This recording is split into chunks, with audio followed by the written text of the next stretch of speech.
Balikan natin ang sunog sa Taguig. Isang babae binigyan ng first aid matapos mahirapang huminga. May unang balita live si EJ Gomez. EJ. Igan, umabot na ng higit sa 5 oras ang pag-apula ng apoy dito na sumiklab sa New Lower Bicutan, Taguig City.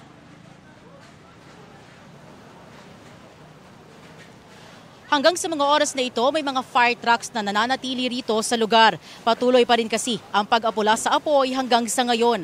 Ayon sa BFP, pahirapan ang pag-apula dahil sa mga nakaimbak na mga produktong plastik at sandamakmak na mga karton na kalakal.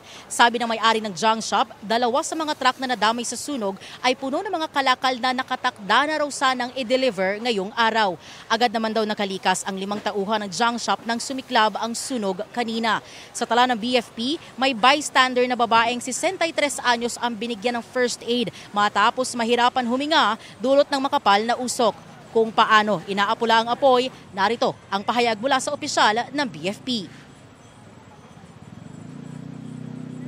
Medyo makapal kasi yung usok and then nakapatong-patong kasi yung mga light materials na nasusunog.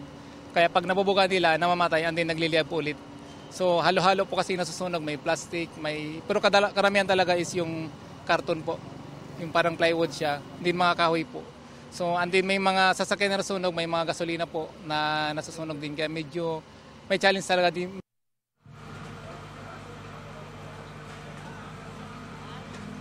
Iga ng eksena ngayon dito ay ginagawa na ng BFP at ilang fire volunteers yung kanilang clearing operations dito mismo sa harap nitong junk shop na nasunog dito lang sa may kalsada. Parte yan nung investigation ng BFP para alamin kung ano nga ba ang pinagmulan ng sunog, gayon din ang kabuuang pinsala nito.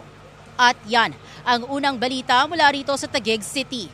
EJ Gomez para sa GMA Integrated News. Igan, mauna ka sa mga balita, mag-subscribe na sa GMA Integrated News sa YouTube para sa iba't ibang ulat sa ating bansa.